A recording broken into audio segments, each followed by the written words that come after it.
Hello and welcome back to another Warcraft video. So today we're going to be covering some news. Now first of all, today's next video is going to be on Upper Blackrock Spire. Now I know the guide might be a tiny bit redundant for some, but the reason why it exists is because I want a little bit of feedback, because I'll be preparing guides for Warlords of Draenor, and yeah, feedback's cool. Anyway, let's get into the World of Warcraft news. Now this is really good stuff. So first of all, the subscriber numbers are in for this quarter. And surprisingly enough, they have went up. Yeah, I mean, despite there being no content, subscriber numbers have went up from 6.8 million, which was the game's lowest since vanilla, a bit crazy, to 7.4 million. So we are now, we're about 800k below what it was like just before TBC came out, which is fine. I think, you know, these are healthy subscriber numbers, and the main reason why they went up is most likely because of hype. Hype is a thing, you know, marketing is a thing, and Blizzard have been extremely effective with it. One thing I know is that every time I've been browsing around YouTube, you know, watching a Warcraft video, well, a lot of the time anyway, the cinematic's popping up. The cinematic also is widely regarded as being one of the best they've ever done. You've got things like Lords of War and even the in-game cinematics.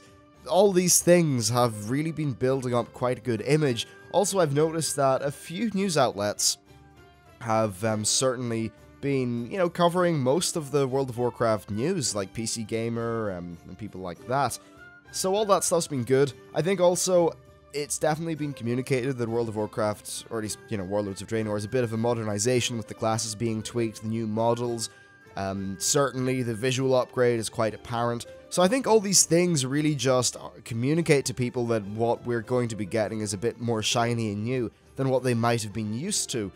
And, yeah, I mean, I think a lot of those sort of that uptick in subscribers would have came in before the 30th of September. And do know, this is the Q3 earnings call, so that's between the Q2 one and then the 30th of December. Of course, I would reckon that Q4 will be a very positive time for subscribers because, well, I mean, 6.0 is going to be a very good patch on the whole. Now, next Tuesday's video that I'm going to do actually it's like, I think right now I'm on 12, it's going to be like 12 problems or, you know, issues that could pop up. And even though that is true, I think the overriding thing about patch 6.0, which is true, is that top 15 awesome things about the patch video that I did, because guess what? It's a really good start to an expansion. It's going to be a lot more effective than what was going on with the, actually with the beginning of Mists of Pandaria. And really, with Pandaria, we saw, you know, 10 million people, then in December, 9.6, then after that it fell to 8.3. And I think one of the reasons why the initial drop-off was maybe not as much as you may have thought is because A, people were still leveling up, but B, they rushed in patch 5.1 after only 2 months. I think it was very clear that they were seeing some really scary stuff in their internal numbers, so they decided that it was the time to push that patch ahead.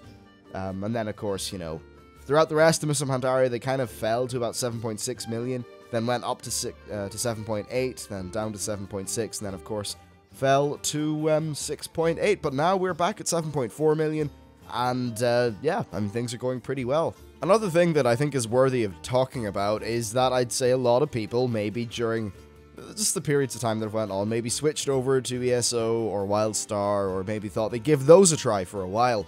After all, they were both games that were, well, I'd say WildStar was very heavily hyped up, ESO was very heavily, like, had this bizarre mix where there was lots of hype going, and then lots of skepticism, and then it all just sort of tumbled down around them. That seems to be my perception of how that game went in terms of its launch. But, you know, those games right now are not doing so hot, actually.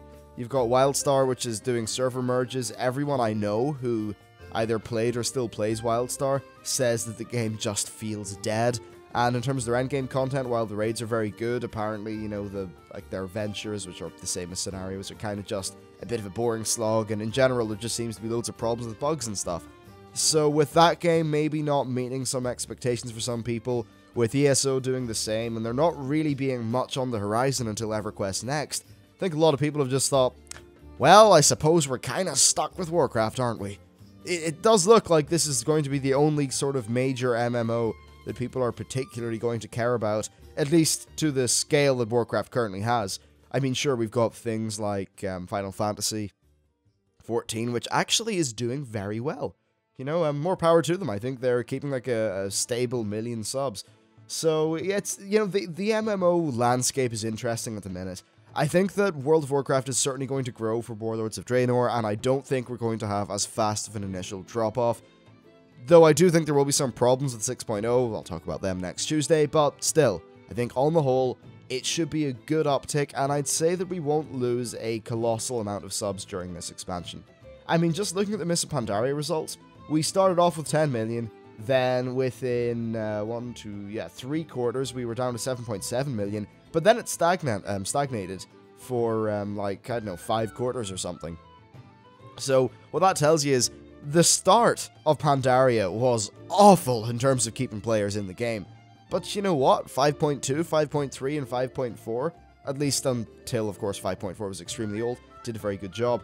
Now, one other thing as well is that it's a bit peculiar in a way that even with 5.4 and there being no new content, like, you know, we went up 600k subscribers on the anniversary of Siege of Orgrimmar being, you know, being there for a year, which I do find to be rather funny, and a part of me thought we would actually lose, like, 600k subs, but it just seems like the hype and the marketing and all that stuff has been a bit more effective than I would have thought. So, yeah, there you go, that's what's up with the subscriber numbers. I'd say Warlords of Draenor is going to keep them up, it's going to retain them, and hopefully, well, may last for a good little bit longer. Now then, moving on to the other main bit of news that happened today. We've got the announcement that beginning the October the 14th, so basically from now onwards, the World of Warcraft Battlechest will include Mists of Pandaria. This thing costs $19, so you basically get all of World of Warcraft for 19 bucks, which is very good, actually. In terms of the value proposition, you know, yeah, okay, the monthly fee and all that stuff still does exist, but still, it's good value. There's a lot going on, and certainly like a month of World of Warcraft I think is definitely worth 20 bucks. It's £9.99 in the UK as well, so that's actually one of those rare instances when the UK people actually get it a little bit cheaper than those in the States. Which is odd to me because, I mean, generally with, you know, VAT and all that stuff, we don't exactly get things cheaper. So, yeah, cool stuff. I think this is also going to bring a lot of people in, though, because the Warlords of Draenor hype is sort of exploding. Patch 6.0 is out, and now you can get into World of Warcraft cheaper than ever. It's a good move, it's well-timed, and I'd say that this will certainly drive some more subscriptions and help out with the strength of the Warlords of Draenor launch period. Alright, so the final thing to talk about is patch 6.0. This is more just a little point. I've seen a lot of people talk about how, oh, the stat squish is broken, the classes are broken, the balance is weird, etc, etc, etc. And while, yes, those are valid concerns, they are only really, like, they only matter for, well, for like 30 days, right? What you gotta remember is that this patch is kind of bounced around level 100 with all your Draenor perks and all that stuff. So really, things aren't going to be particularly awesomely balanced. Blizzard have said that while there's a little bit of consideration for level 90 balance, the most important thing is level 100 balance when it comes to this.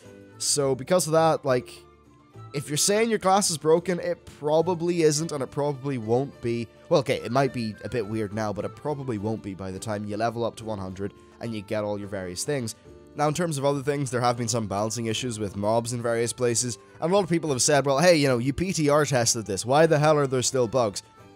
Well, Blizzard actually, you know, I think it was Zarham who said that it's kind of hard in the PTR to get people to do, like, Terrace of the Eternal Springs and, you know, do a lot of content. Generally, when people go into the PTR, it seems like they did a bit of Siege, and then just did the Blasted Lands thing, and then we're kind of done.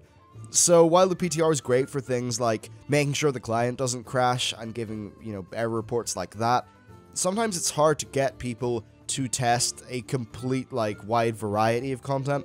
And still, there are, you know, millions more people involved in the live game than there are with the PTR, so it absolutely does make sense to me that, you know, the quality of feedback is going to be sort of good, but kind of restricted in its scope when it comes to something like the PTR. Anyway, they're issuing hotfixes and doing all that, so hopefully within the next week, a lot of those problems should be solved. Anyway, that's basically it for today's news. I just thought I'd whip this video together quickly. I would have done the whole camera thing, but A, it doesn't have any charge. B, I've got to run off and work on a project, and those camera videos take a long time to edit. And C, well, I was kind of out playing pool for most of yet last night, and I'm a little bit groggy, so no one wants to see that. Yeah, anyway, thank you very much for watching the video. Let me know if you're having fun in patch 6.0, and I'll see you next time.